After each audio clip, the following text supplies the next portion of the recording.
welcome to Hell of a Picture. I am one half of your co-hosts, Andrew Bartlett. I'm sitting across the internet from my good friend, David Hollandshurst. The great wide gulf of the internet. What a span. How you doing, buddy?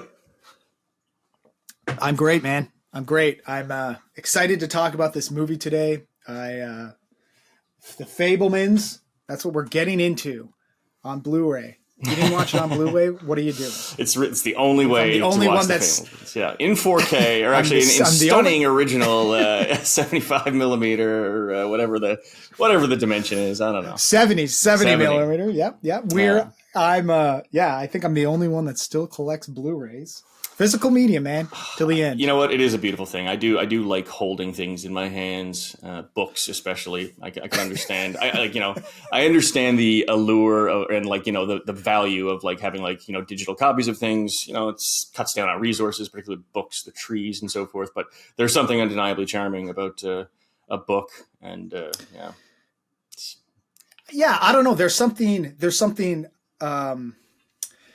I want to say nostalgic about taking something physical and putting it into a player and sitting down. It's a very deliberate act versus scrolling and be like, what do I want to watch now? It's like, I'm going to watch this movie similar to going to a theater. It's like, I'm taking in this experience. And with that being said, that's a good segue into the movie we're talking about. Yeah, which is very, very much steeped in nostalgia. Very much holds a deep, deep reverence for film. This is in a lot of ways a love letter, I think, to film. And to someone, for anyone who's not aware, The Fabelmans is a largely autobiographical picture. Our lead character, Sammy Fabelman, or Sam Fabelman as he prefers to go by, is basically Spielberg. We can just say this is Sam Storyteller, Sam Fabelman, aka Sammy Spielberg. It talks about his sort of formative years and his experience growing up with film. And I want to put this to you because, like a lot of people, you grew up loving film, but unlike most people, you actually pursued film both academically and professionally. So, I'm interested, watching this. What is your experience? Do you find this sort of do you connect with this in a very, very sort of acute way because of that? What were your feelings just sort of right off the hop? Well, yeah, I connected with Sam very much so. You are the Newfoundland Spielberg. It should be said. You have long been called the Newfoundland Spielberg, and just had to get that one in. Except I've never made a movie in my life. I haven't. It's I have all this reverence and love for cinema, and I've never actually even made my own film, which is kind of depressing. But you were the victim of rank anti-Semitism in high school, much like our lead character. Weird and inexplicable anti-Semitism hurled at you. It made no sense, but anti-Semitism doesn't make sense. So there you have it. Sorry, I interrupted you. But there you go. That makes sense. Yeah. So for me, film and cinema and pictures, as we like to call them, they have a nostalgic feel for me, and it brings me back to this this childhood feeling, this feeling of nostalgia that I somehow, and it's collecting movies, just things that help me return to my childhood. It's I'm always trying to get back there, or I'm always trying to get that feeling I had as a kid watching a movie for the first time. My favorite movie of all time is The Goonies, and anybody that knows me knows that. Oh yeah. And I'm obsessed with The Goonies. Look, I have a Goonies shirt on. Searching. Yeah. And it's I remember the first, I don't know if I remember the first time I saw it, but I remember watching as a kid and just being in awe of oh my God, these kids are going on this adventure and they're looking for a treasure map. And it's just, you're just in awe of what you're seeing. And it's I'm always trying to search for that. And it's this film, I feel more than almost any film I've seen really captures that power of cinema that it has and can have over you as a child and as a youth. And especially if you have such an affinity for that art form like I do, and you want to pursue it on some level, whether that's academically or like as a career or whatever, like this film really encapsulates like, oh yeah, like I remember going to the theater. I remember like the first time I saw this movie, or I remember the first time I experienced that, or I remember playing with my like these video cameras as a kid. And this movie really does it better than any other film I've seen. A film that is about the power of. I read an interesting quote. Denis Villeneuve said, "This is the best movie ever made about the power of cinema," and it's true. I really think it is. It's about cinema and about how it can really be this incredible thing for a person. So I guess initial thoughts, I'm wondering for you, did you have that feeling of nostalgia, the same that I had when I watched this, or do you watch this more as an interesting discussion on picking up from the Jurassic Park themes that Spielberg did and we talked about last week, like technology and like versus like art kind of, and this kind of huge contrast that we see in this film? How did you interpret the film? Yeah, I mean, it's it's interesting because it feels like a real departure from Jurassic Park and Jaws, and ostensibly, superficially, it certainly is, but absolutely, you touched on it there. There is still this ongoing, this continuum of sort of thought for Spielberg on technology versus art.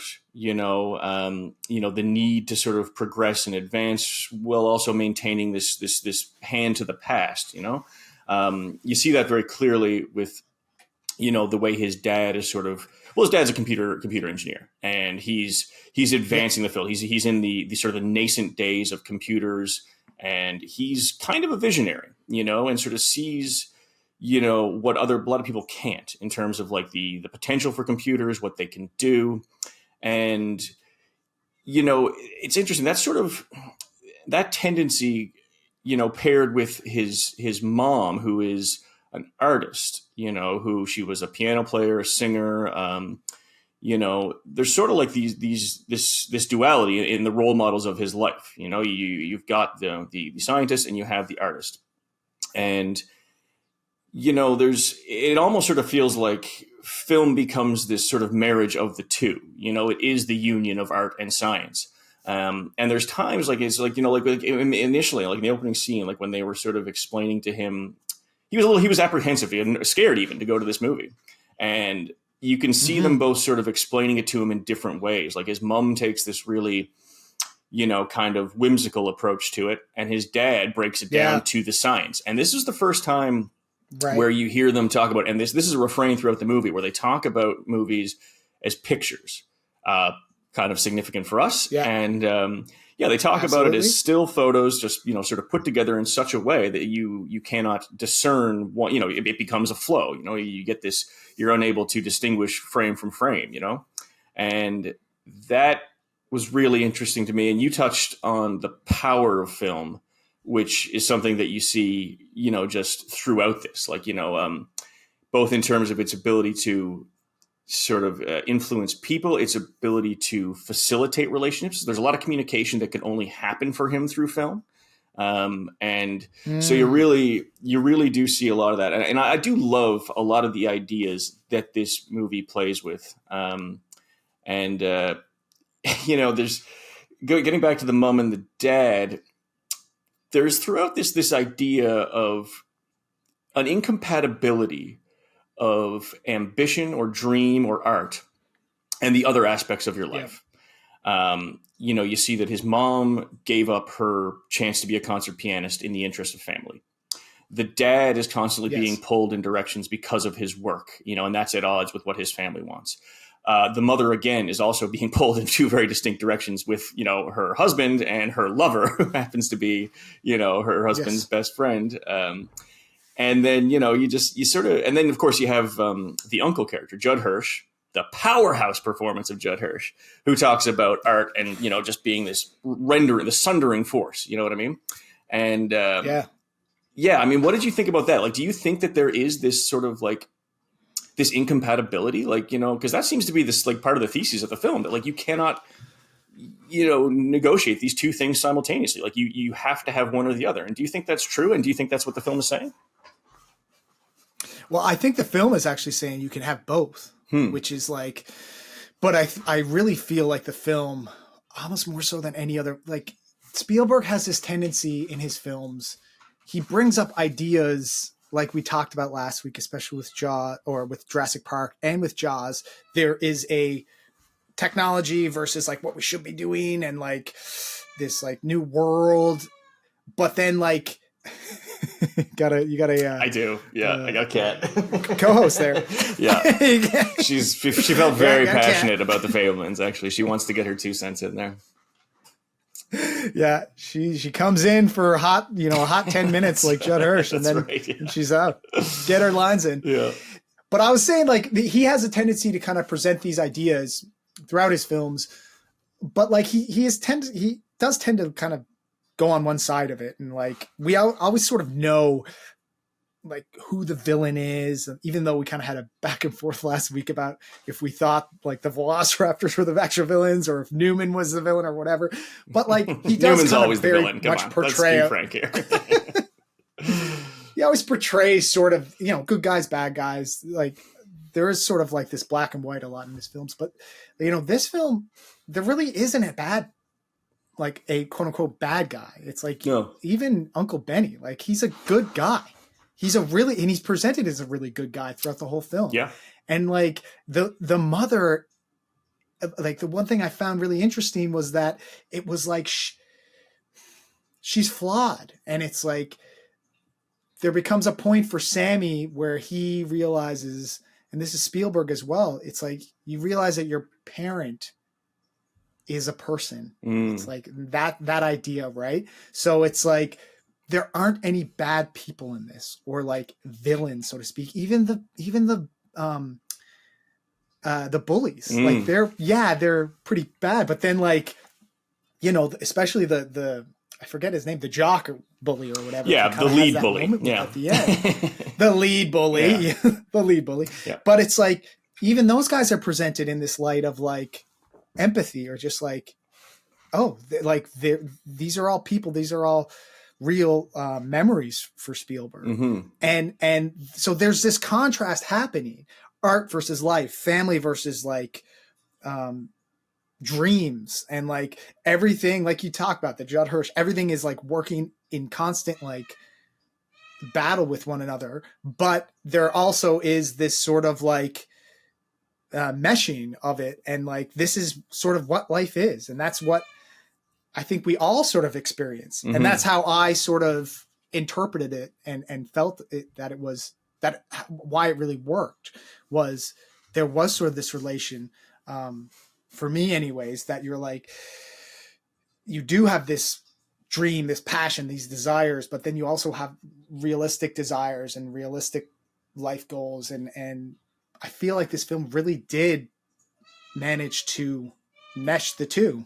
So that's how I thought it. That's how I felt about it. Yeah, I mean, you brought up the bully scene and sort of the bully, I guess, story arc, because it does sort of run over a little bit of a period. Like he's in high school for, that portion of the film does take up a fair bit of runtime, and that's when the whole like idea of like the power and of film sort of theme came through clearest for me.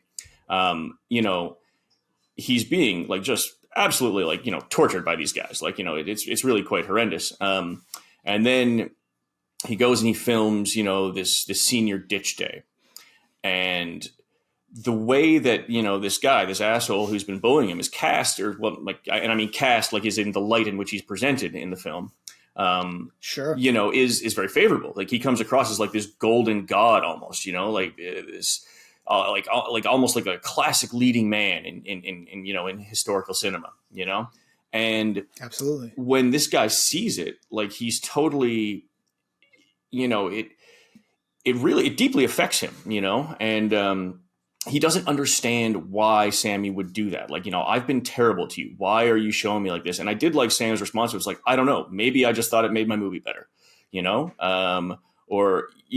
like, It was almost like it broke that guy, like, in a certain way. It was, it's almost like, his superpower is movie, like, and, he was able to like psychologically best this guy by doing that.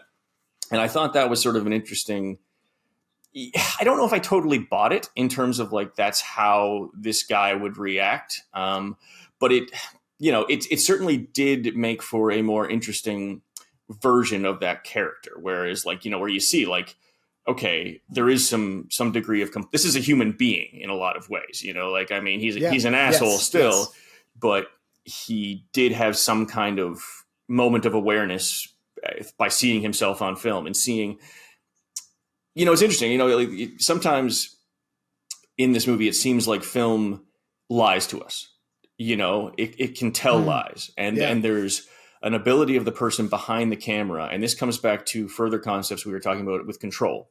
There's this idea of control behind the camera and your ability to craft your own world, a world that's safe or a world that is appealing to you. And so there's almost a lie to it. And at the same time, there's a truth to it. And that guy saw a truth or a lie that he didn't like, that really startled him.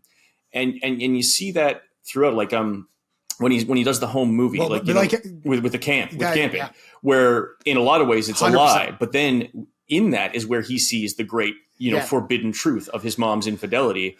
And did you think it was weird that he made like a whole reel? Like he made like a highlight reel of her infidelity. Like that seemed like kind of it's like, here you go. Here's like, here's the dailies of your fucking around. Like, you know what I mean? Like, I thought that was kind of weird, but that was an interesting sort of thing to do. And I thought it was really good conceptually that, like, you see the truth and the lie of cinema, the duality of film.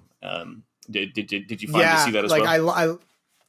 I love that you brought that up, because that was exactly what I was going to hop off of. And it showed Sammy what he didn't see in the moment or couldn't see. And it showed him the truth. And it was like, in that instance, it actually showed him this honest moment. And it totally changes his whole world and his perception of like who his mother is and who his father is, and it's just his whole life. And it's like then he there's that little kind of that moment before he does the senior ditch day and stuff. It's like he doesn't even touch a camera. And he's like, they're at the scene at the dinner table, and he's like, it's been so long, and he doesn't want to do it anymore. And then when his parents are sort of fighting, and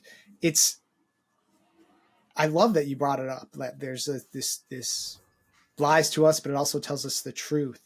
And the fact that he made I think the infidelity sort of reel that he makes, I think that's more of a sort of a plot point versus a, like, it sort of need that, because it's like he shares with her these moments of watching the reel. It's like he can't tell her. Yeah, I was about to say that he can only communicate through film, and that serves as a good device. Like that's how he best expresses himself, Yeah, and it's like we as the viewer know that it's all these sort of moments, whether he actually snipped them together. He might have just shown her the one moment or like the whole thing, and she watches this.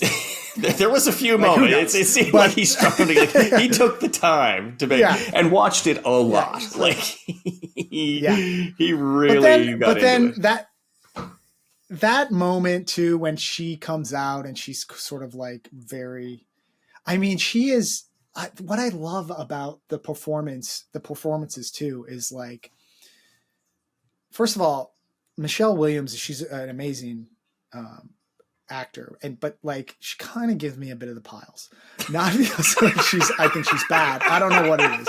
She kind of like, it's not like I'm going out like searching for Michelle Williams performances, even though she's pretty great in everything she's in. She has this really uncanny ability to like hate her in this movie, right? Like, like it's like, man, she is so like whimsical and the fact, I don't know if you've seen any pictures, Spielberg's actually his mother, but she like looks exactly like her sort of thing, or like at least the hair, and they did it like to a T. But yeah, like I found myself just being like, this woman is like horrible. And it's like but then also at the same time, found myself being so like having so much empathy for her and just feeling so sad and sorry for her because she's really trying, you know. And it's like you can tell she is like really trying. And even in that moment of like when they sort of are driving to California and they pull over and he's sort of like, what are you going to do now? And she's like, I'm going to be your mother and I'm going to be the girl's mother. And it's like, I'm going to do good. And she's genuine. It's like a genuine feeling of like, this woman is really going to try, even though she's essentially letting all of her like dreams and everything.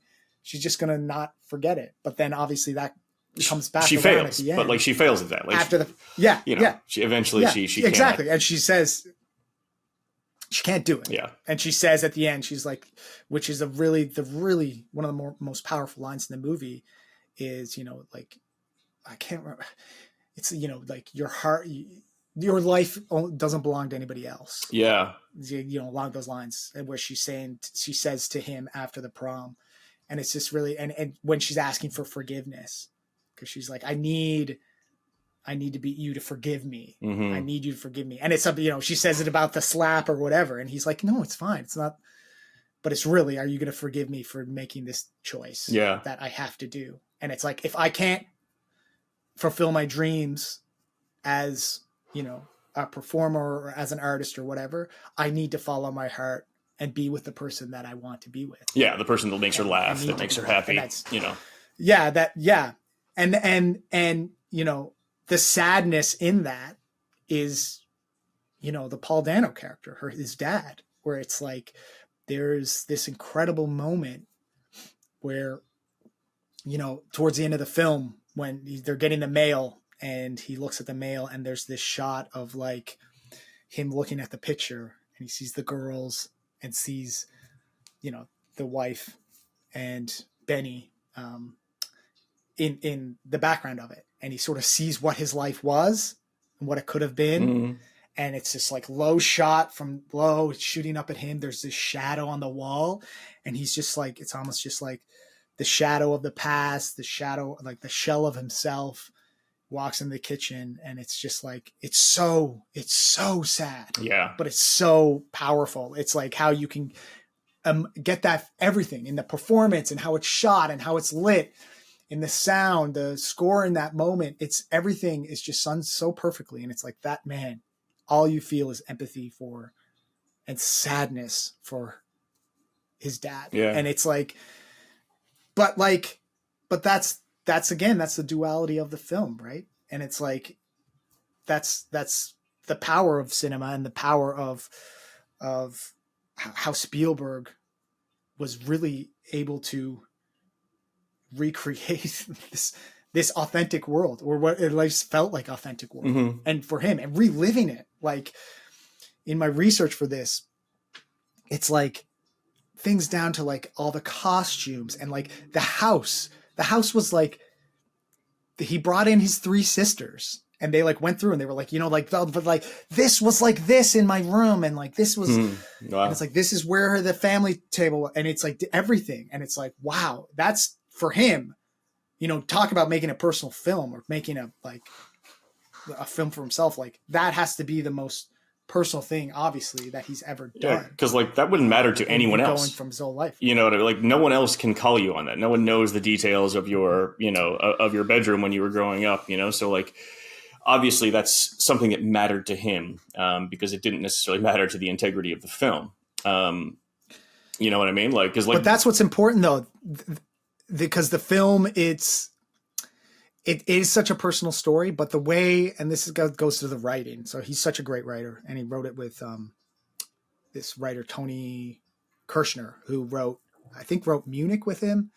And he's like, he's written plays and stuff. Anyway, they wrote it together. But the ability to have it relatable was like really the key, like, cause it's like, it is such a personal story, but like I was saying earlier, it's like, I know, like for me, it's like, this brought me back to my childhood, and like, this took place in the 50s and 60s. And I'm like, we grew up in the 80s and the 90s, right? Like but this had the ability to like put yourself in Sammy's shoes, like really, really well. in my opinion. You mentioned, when you were talking about that scene with his dad and the way it's framed and shot, and how that really helps convey an emotional experience. And so I wanted to bring us to the closing scene of the movie when he meets, this director who, you're looking around the wall, you see all the pictures that he's done and stuff like that. Now, I don't know. This is obviously based on a real person. I don't know who this is. Who is this person supposed to be? Do you know? John Ford. John Ford. Okay. Yeah. Okay. Yeah. So this interaction was based. He actually met John Ford, and even down to his they said he was it's David Lynch who plays him, which is the director. David Lynch, that I did recognize. Yeah, insane movie. Yeah, and Spielberg had to convince him to do it. And he I don't know. I guess they were just like, David Lynch would be perfect for this. Yeah. He's he's got a great look. An old hoary director. So John Ford, he's won the most best directors in the Oscars ever. I think he has, I don't know how many he has, but he has at least 3. Okay.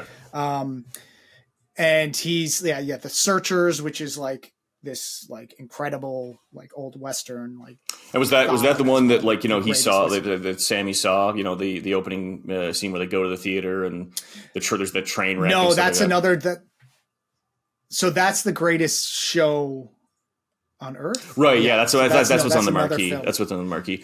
But so that was his. Sorry, he saw him. Do you remember the scene when him and his scout group or whatever, they go to the theater, and he's that when they go see a John Ford movie, right, and that sort of ties it back. I can't remember the name of it, but it's the Jimmy Stewart and John Wayne. Yeah, the first time they were on. Oh, I don't have your money. It's at Bill's house and Fred's house. God, I love Jimmy Stewart on The Simpsons. I love when they. What do you mean? I wanted to get to that. I wanted to talk about this guy because of what the advice that he gives him. Sorry. Yeah. Okay. Sorry. Go ahead. So John. So give you a little bit of a rundown. John Ford. He was directing for over 50 years. He directed over 140 movies between 1970 and 1965. Received 6 Academy Awards, including 4 wins for Best Director. And is that the most ever? Is that Grapes of Wrath? How great? Has anyone? That's the most for a director. Yeah. So I think Spielberg's won twice. A lot of Hitchcock's never won, which is so weird to hear. I know. But so there's been multiple winners of who've won it a few times, but he won 4, which is great, crazy. But he's this cantankerous old fucking guy, and sort of the goat. Yeah, he's Spielberg's goat, I guess. That's his Mount Rushmore first base, and especially at that time. Yeah, that time, right? You thinking about it in the '60s, he's this would be somebody meeting Spielberg now. Yeah. Right. Yeah. And you're holy shit, I'm going to meet. So, but you were saying something about, so I was interested to get this from you because so the advice that he gives him, and this feels like a very important thing in the film, so he's looking, again, it goes back to still pictures. He tells him to look at these paintings on his wall, and he says, look at this one. Yes. And where's the horizon? He says, well, it's down bottom. And he says, now look at that one. Now go look at that picture. Where's the horizon? Well, it's up top. He goes, there you go. Horizon on the bottom, interesting. Horizon on the top, interesting. Horizon in the middle, boring.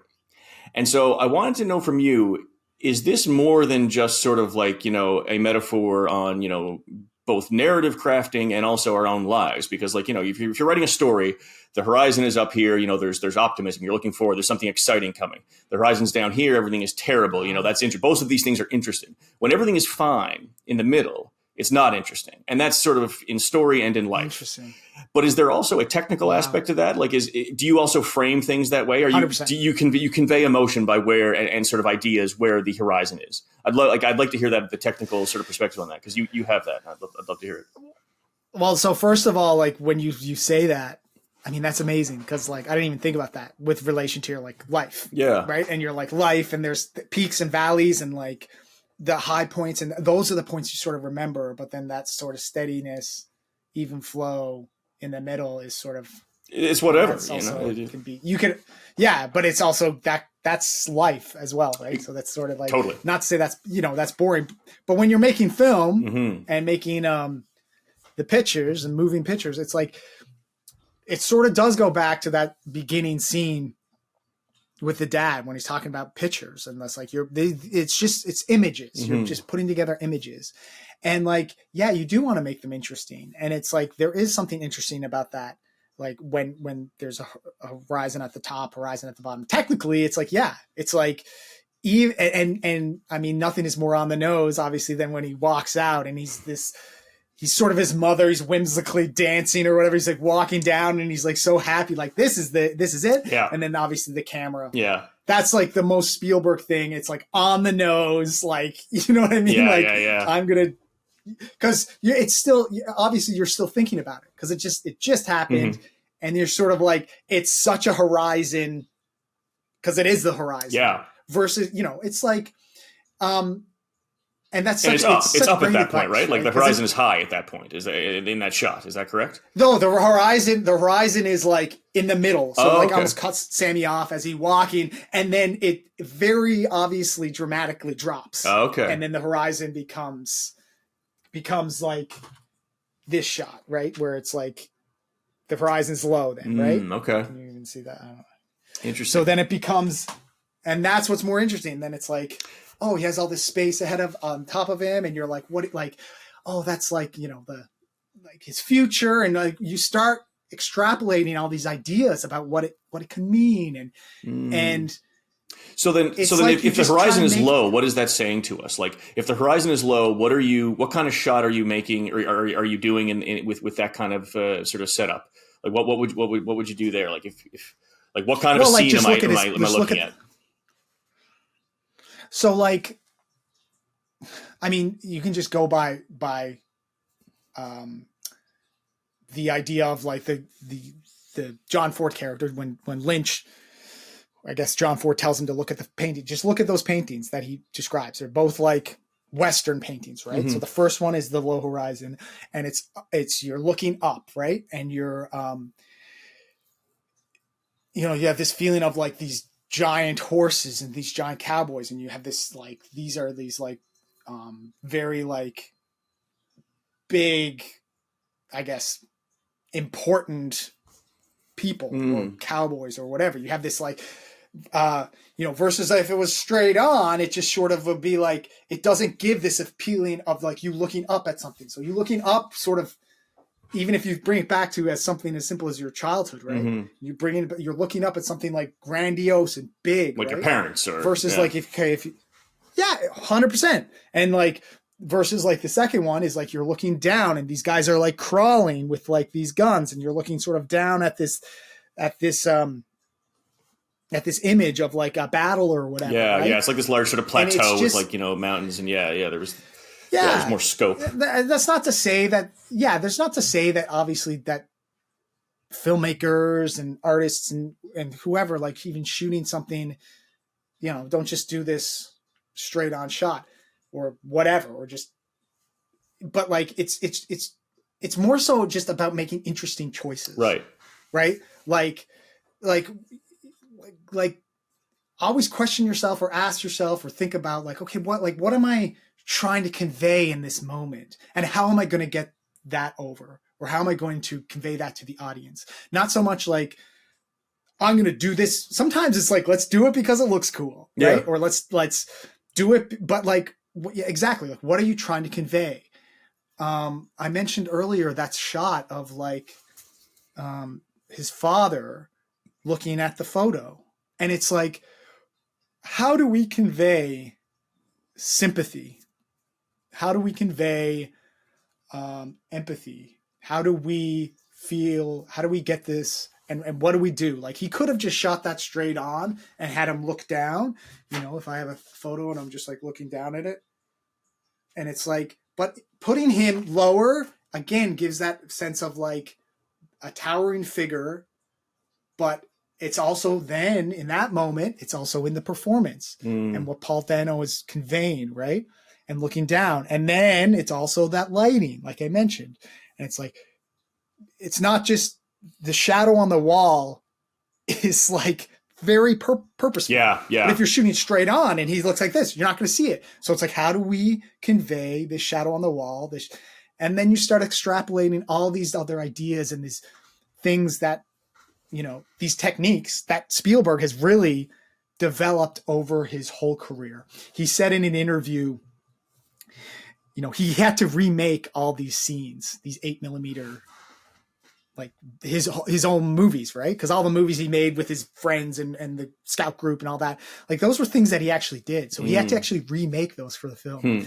And he said that it was so fun to actually go back in with the 8mm camera, and he's like filming. But he says in an interview, he was like, as much as I tried, in so many words, he was like, I couldn't make it as shitty as I did then. Right? Because he was like, I've learned so much. And it's like, I couldn't be like, you know, like, he's like, I didn't want to just use the same like he, you know, as a kid, he's probably just there with his camera and he's just like standing still and like doing whatever. And it's like, he's like, has to make it a little bit, and he has to, can't go fully into that, like, because he's just learned so much. He's like, I can't do that. I can't do that. I have to be at this angle. You know, like even the angle of the kid shooting down, like at the last, you know, in the, you know, the one he makes with the train robbery, right? And the guy, the kid is at the top shooting down, and he makes like the pinholes or whatever. It's like, how did you do that? Yeah. You know, that angle, like he probably, as a kid, when he made that, he definitely didn't shoot that angle, right? Like of like this, you know, he was probably just, you know what I mean? So yeah, I don't know. I was rambling a bit then, but it was just, that is so, I love that moment so much. Yeah. It's just like, and that's sort of like how I feel like, I don't know if you've ever met with like mentors or met with like professors or just met with somebody that's like in a field, you just talk to, you know, like sometimes they just don't have the time of day for you, but it's like, you know, that you have 5 minutes with them. It might be one, make it count sort of thing. Yeah. And it's like going and it's just like saying these two things. And it's like, it just conveys so much. And, you know, in the moment you might not be thinking about it, but then 50 years down the line when you're making a movie about it. Now, I don't know if that was the actual conversation they had, but you know, I would assume it's something similar. It was something like, why do you want to make pictures? Yeah. Oh yeah. Well, like, that felt sincere. This is terrible. Yeah. You know, so, but it's, I love that movie. And then it's like, and then it almost gives you that side by side when he walks out, right? And you get what's the more interesting shot? Yeah. For you? Is it the shot when he's walking straight at the horizon, or when the camera moves straight down and kind of shoots him a bit more up and you're like, oh wow, that's cool, right? Because it's fixed, it's what it is, right? Yeah. I mean, I don't know. In that moment, I was more so just thinking of like, okay, like, it was sort of just what I asked you. Like, I was like, okay, like, I feel like, you know, there's a life and narrative kind of commentary there, but there's definitely something actually technical. Like if there isn't, this film has led me totally astray, because like, you know, it felt like that's what it was coming to. Like, I mean, there was a lot in here about, you know, both the technical and the artistic. And that, again, like that goes back to what we talked about, this sort of, you know, the two pillars of filmmaking, you know, that it is both art and science, you know, it is both a craft and, you know, and an art form. And yeah, I mean, I was really glad to hear that, because I was curious, you know, like I was like, there has to be something technical here. And, you know, you mentioned like, you know, the stuff that he reshot, you know, like his like the videos, like, you know, and the films that he made like as a kid. I thought that was the most fun part of the movie. And it seemed like, so much you fun. know what I mean? Like when they were doing that, and he was coming up with all the different ways to like, you know, for the effects, like the firecrackers in the sand, and like, you know, they had guys just like, you know, and the enjoyment, the excitement that his dad got in like seeing like, how did you make those bullet flashes, you know, and the pinpricks, and he's like, oh, that's great, Sammy, you're thinking like an engineer, you know, and it just sort of keeps sort of reiterating that point, you know, that there are these two aspects of film. There's the scientific engineering aspect of it, and then there is also the aspect that comes purely from feeling. The other thing about when he was making those making the early films, it spoke to this concept again that like Sam, and I guess Steven, as a person, has trouble with sort of genuine emotion between people, like with real interactions.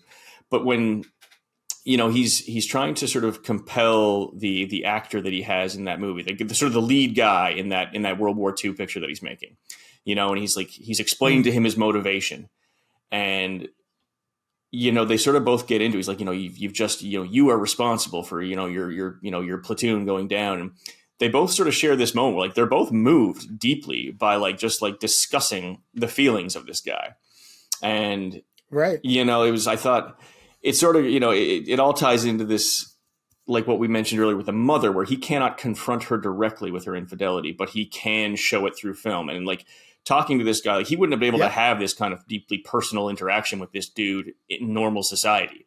But in discussing film and in talking about his, role, he's able to do it. And I really did enjoy that. One thing, you were talking about a little while back about his mom's character, and that you couldn't decide, like, through a lot of it, like, is she great or is she not? And I wrestled with that. I was like, at moments I thought, like, this is an incredible performance. 100%, like it's so great. And then other times, I don't think this is necessarily her fault. It just sort of seemed like a lot of the elements of her character and what was trying to be communicated through her was beaten to death. You know what I mean? Like, it just, like, at a certain point I was like, okay, I get it. She's having an affair. Like, we know this now. Like, let's skip to the reveal here. Like, there was a little too much in that. And a lot of the lines, I don't know if it felt this way to you. Now that you mentioned that, like, the co-writer was also like a stage, of a guy who wrote, he's a playwright. That makes a little more sense, because a lot of the sort of the lines, they felt really declarative. Like, it's just like, we are going to say what, you're supposed to take from this. There was a couple that I wrote down. It was just like, like, sometimes we can't fix things. And, this is sort of out of context, but there's one where it's just like, where I just wrote in quotations, but I can't fly. I think that was the bully. You know what I mean? Like, when he was just like, you made me seem like I could fly, but I can't fly. And then there's another, like, the parting remark, of I think this is also the bully. It's just like, life is nothing like the movies. And people just, like, sort of had these, like, kind of wooden lines that, like, just like, okay, you couldn't have done that a little more subtly. Like, it almost felt like I was watching, like, sort of like when people compile, like, a trailer for an episode of a show, like, and they just sort of have, like, these sort of, and like a really like a melodramatic show almost too. Like, a lot of these things, like, I rolled my eyes at a lot of the lines in this movie. I got to be honest with you. And I don't know if you had that reaction too, but that was my experience with it. What did you think? Yeah, I also, for me, some of the stuff that didn't quite work was, like,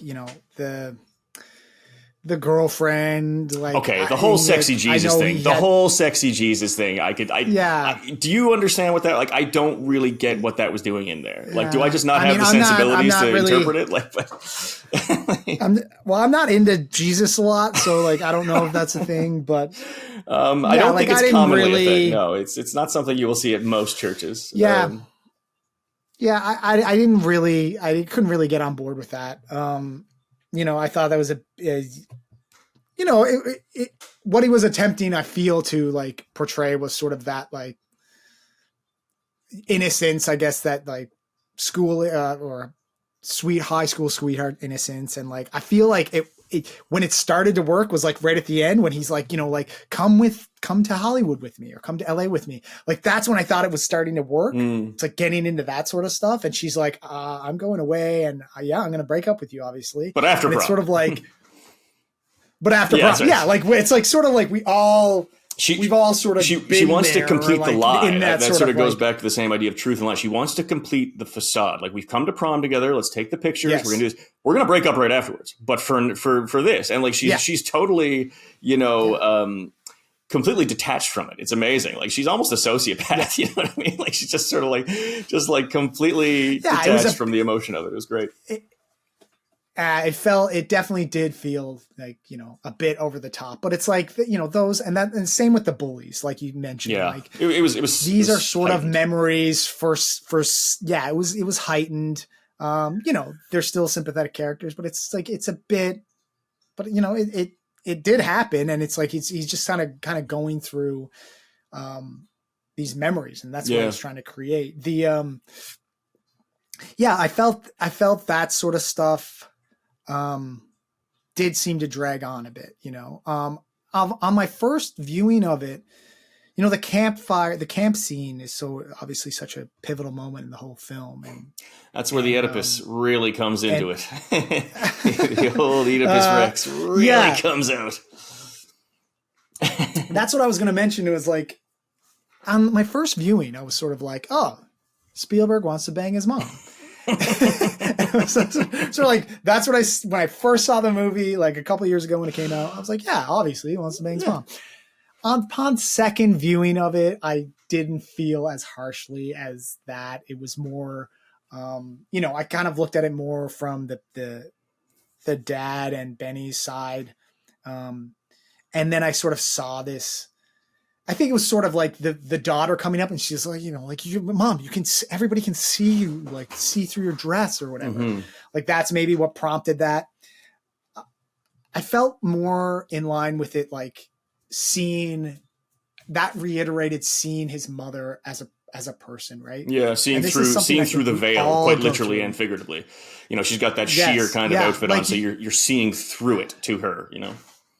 Yeah, exactly. It's like you're like, obviously, as kids, with your parents, you sort of look at them as these.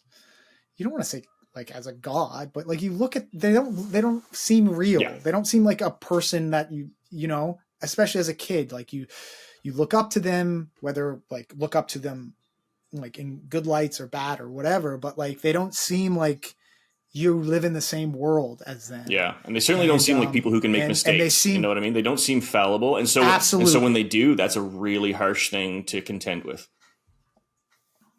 And that's exactly it. And I think this film really does a great job of kind of exposing her as a person, who makes mistakes. Yeah. And so that scene actually really did work for me the second time around. And I didn't feel as like Oedipus as the first time watching it. But no, that also goes along with her character too, right? She is this sort of whimsical, loving, like free spirit person. Yeah. Right? But it is also a tough sell, right? Because I really do feel like upon second viewing that the father character, as funny as it is, because he is sort of like, only at the end does he finally give in to like encouraging Sammy to sort of pursue, but he also has this sort of backhanded like pursue it, but like, you know what I mean? Like he's like, really should finish his school and like, but he is obviously, and that's what makes the mother and the father characters work so well off of each other, mm-hmm. right? It's like, she's telling Sammy, you're more like me, go follow your dreams, go think whatever. And then he's like, the dad is like, no, be practical, like learn about technology, use these cameras. Yeah, I'll get you the editing thing, but like be realistic. It's a hobby. Like, learn it's a hobby. About how these things, it's a hobby. Yeah. And then, but he's more sympathetic to his dad, obviously, than the mother. So it's the contrast and the merging is just, it's done brilliantly in the film. Yeah. But like, again, I also felt like the film sort of,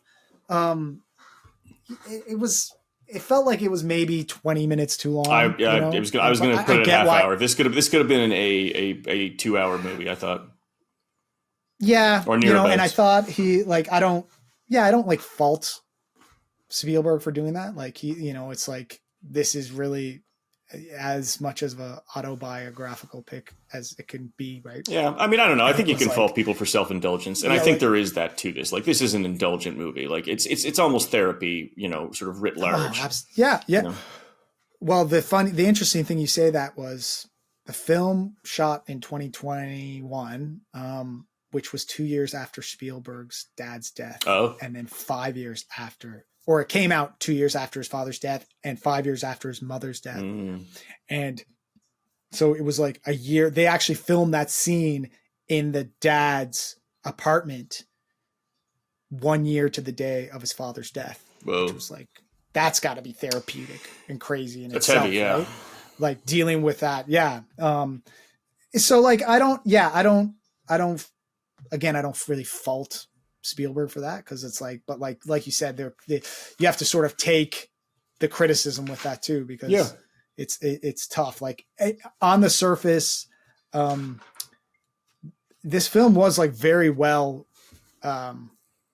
like the response was great. I mean, it got 7 nominations, didn't win any Academy Awards, but he got Best Picture, Best Director, Judd Hirsch, who was absolutely incredible in like the literally 10 minutes he was in the film. Yeah, unforgettable. Worthy of an Oscar unforgettable. As soon as he stepped out of the cab, I was like, amazing. We're getting Judd Hirsch. I didn't know he was in it. So I was so thrilled. I love Judd Hirsch. Uncle Boris. I mean, we both love him deeply from Independence Day. I mean, like, Julius Levinson, I mean, just what a character. What a character. So great. It's amazing. So But the film, I guess, I mean, it had a budget of 40 million and it only took in like 45 million at the box office. Yeah. Like it didn't do crazy numbers, especially not like, but I feel like they sort of knew that was going to be the case with this. This isn't Jurassic Park. This isn't Jaws. This isn't even something like West Side Story, which he did before this, the picture he made before this. It is, to quote him in another interview I saw with him, he quotes Thomas Wolfe, who was a novelist and a short story writer, with the book "You Can't Go Home Again," which is a book, and it's sort of about going home to your childhood and returning to like your dreams as a kid and all this. But he says, quote, "You can't go home again, but at least I have this to share." So it's like he has this kind of like. It's almost like he made this keepsake for himself, and he's willing to share it with everybody, which is like, when you're Spielberg, I guess you can kind of do that. Yeah, for sure. Everything he's given us. You get the rope to sort of do that kind of thing. That's interesting about the wolf, where the title there, "You Can't Go Home Again," because home sort of seems to crop up in all 3 of these films very, very directly in Jaws. The looking for home, like, Brody and his family, they're looking for a home, but they're having trouble finding it. They're not islanders, that sort of thing. The singing on the boat, "Show me a way to go home," and it's all about this sort of sense of belonging. You could even carry that through to Jurassic Park, like, I mean, where's your home when the way you have defined yourself is now taken from you? Like with Alan Grant, like, his work as a paleontologist, is now likely at an end in a lot of ways because of the reanimation of dinosaurs and the dinosaurs themselves. Like, the idea of being out of place, out of time, and having a home. And then in this movie, this is all about going home, and for him, like, from the directorial perspective, it's all about his going home. And that's a through line that I didn't quite pick up on until you mentioned that. That's really interesting. I do want to talk just one more little bit about, the idea of pictures, because it is so important in this and to us. And the idea of sort of life and film existing as these sort of still frames, these moments, you know what I mean? And when they're strung together, that's when you get film and that's when you get life. And looking at the picture, looking at the moment can be this, this window into something. And it can also be, like we talked about before, a little misleading, or a little just sort of like, it can be misconstrued. It can be, it cannot like really cleave to the truth of things.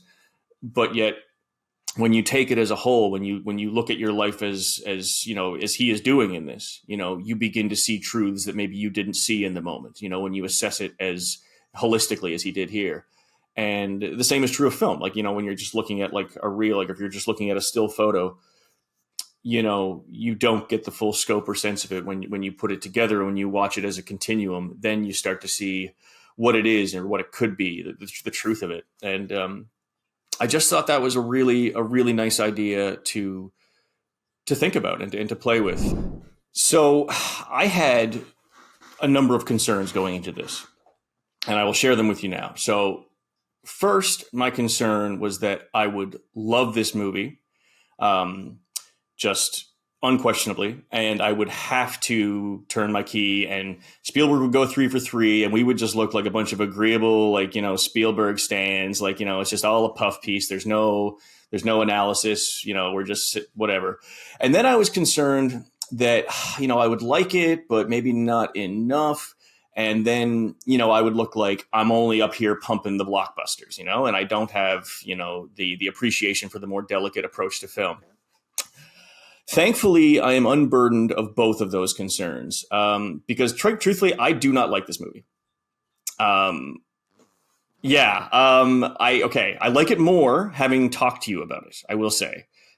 So the power of film and the power of talking about film is evident here. Your words and in our conversation did move me, but so I was watching it. And so for everything we've watched so far, I've done 2 watch throughs. I've watched it once just to enjoy it. And I watched it once to take notes. And I started watching this movie, and in pretty short order, I said, I better start taking notes now because I'm not going to watch this again. I'm not going to do it.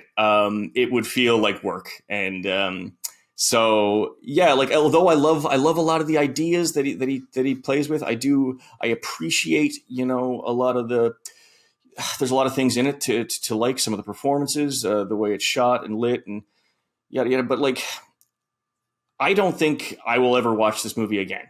I will not feel compelled to anyway. Maybe if I'm with you sometime and you're like, let's watch it together. Come on. But the only way I'm turning my key to launch this thing is to launch it as far away from me as possible so I don't have to interact with it anymore. So that, I think, is a rule. And that, maybe we can start compiling this list, a list of traits that the film needs to be considered a hell of a picture. And I think the first one is you need to be able to go back to it again and again. Mm-hmm. And you're like, and be like, I need to go watch that another time. Yeah. Get a sense of something I missed, or just have a desire. Like you said, man, I really want to go watch Jurassic Park again. I got a feeling for Jurassic Park. I got a fever. So the only prescription is more Jurassic Park. The only prescription was more dinosaurs. Okay, so you don't now. I can't do it. I just can't do it. I'm sorry. There's greatness in here. No, there's greatness in here. I acknowledge that. I just can't do it. Like you say, we're compiling a working definition. So we're putting together things that we think are criteria for being a hell of a picture. This does not. I don't know if for sure something has to be super rewatchable. It doesn't necessarily have to be something you just put on in the background because we've all got those movies. But it's got to be something that I would feel compelled to watch again, and I do not feel that for this movie. I just do not. That's good. Now, and there's a lot of other things I just didn't really love about it. Like I said, the dialogue sort of got to me. I thought it was too long, and some of the stuff I just found inexplicable. I don't know why that girlfriend was sexy Jesus is a weird thing. The whole prayer scene was just effed up, man. I don't it felt odd. So I can't do it. It's a no for me, dog. So to quote the great Randy Jackson. It's a no. That's a no for me, dog. I sort of went into the same, just to kind of put a exclamation point on it. First of all, I love this movie. I love it. I had a feeling I've seen it twice now, and it has a very strong nostalgic feel for me. I don't know if that's just because of my love of film and cinema and history and just nostalgia in general and the past and looking to the past. But with that being said, it's not a hell of a picture for me. It's a picture that I love. I was kind of I came into this discussion with you open. Sometimes I come in knowing that it's going to be a hell of a picture. Sometimes I come in now like this one, which was is it going to be a hell of a picture? It doesn't really cross off all the, all the criteria, I guess, for what I believe is a hell of a picture. Mm-hmm. And I think that's mostly, I don't know what it doesn't quite do. I know what it does really well. And like I mentioned the nostalgia, the performances. Mm-hmm. Yeah. But I did feel like it was a bit self-indulgent, obviously. And in this case, I'm okay with it. I don't feel like it it's like a bad thing, Yeah. but self-indulgence to the point of, like you said, being a bit too long and, you know, a bit super reminiscent versus like, exciting. Like there were exciting parts, but I never got that. Like you said, the exciting moments were like he's filming and they're shaking the carriage and the dust and these kind of like those moments. But then in between that stuff, it was sort of like, and that's sort of the problem you get a bit with coming of age stories. They can sort of be a bit drawn out and stuff. So for me, it's not a hell of a picture, but I still think it's a fantastic film. And it's like I think people should watch it, and I loved it. So I'm glad we're able to make that distinction. Whether we liked it. I'm glad you brought that up, because there are definitely going to be movies that we love that just cannot make this list for any number of reasons. So I'm glad that we had the opportunity to make that distinction. Okay, cool. So so that sort of brings us full circle on the Spielberg stuff. We started with 3 bangers of Spielberg, and now we're going to hop into another filmmaker. We won't always do just directors. We might do themes. We might do like trilogies. We might do, we're sort of open to anything, but we're going to keep the director train going. And Dave, do you want to tell everybody what we're going to be doing next? Yeah, absolutely. So we are going to be discussing the director who a lot of people would consider to be the successor to Spielberg. There was sort of a moment that encapsulated that just at the Oscars past, where Spielberg presented Christopher Nolan, young Christopher Nolan, with the was it Best Picture, Best Director, I guess was that the one that Spielberg gave out? Yeah. Best. That's yeah. So he very literally sort of passed the torch, it seemed, to Nolan to sort of be the man, in big cinema. And so very excited to talk about Nolan, and excited to talk about a movie of his that I haven't seen. His first movie, which I think you maybe, do you have the is that on Blu-ray? What do you got that there? I have the Blu-ray. Okay, so there it is. Unopened, sealed. Unopening. Wow. Wow. So still in its original Mylar. That's good. I'm very excited for this. I watched this in film school, and I haven't watched it since, but I have it in my collection. Following is a mind-bending psychological journey that shows the remarkable beginnings of one of today's most accomplished and acclaimed filmmakers. So don't tell me anymore, because like Frank Costanza, I need to go in fresh. No. All right. You're going to go in fresh. You're going to go nothing about it. Dave knows nothing about it. I can't really remember it that much. And I certainly haven't watched it since like I said, I watched it 15 years ago when I went to film school. So we're 10, 15 years ago, I guess I was in film school, longer, 20 years ago. What? 20 years ago? Yeah. 20 years Could ago. Be. Anyways, watched it a long time ago, and it's been, yeah, exactly. And then we're going to probably jump into a couple more Nolans, which we will let you know. Obviously. Yeah, I think we'll sort of continue with what we did here, like where we do in early days, and here with Nolan we are doing the earliest of days, and then we'll try to find something sort of in the middle of his career, and then we'll go with something more recent to sort of continue with this idea of, discussing a director's history in 3 acts, in 3 sort of eras. Obviously, if we do this again, the eras are going to be a little different filmmaker to filmmaker, because not everybody is Spielberg, who's been, putting out work for decades upon decades. So that's going to vary a bit, but we're going to do that, we're going to do that with Nolan as well. And I'm very interested to follow up Spielberg with Nolan. I think that's a great companion piece. Yeah, me too. And, super interested to see his first film, which I never have. Yeah, and this is unlike Jaws. Jaws was technically Spielberg's second feature, and he made a TV feature film as well. So it's like, if you include the TV feature he did, the Jaws was his third film, and this was actually Nolan's like first feature film, and we're gonna see how it stacks up and see if he sort of laid the groundwork early for, the rest of his career. And if the following is a hell of a picture, we'll find out.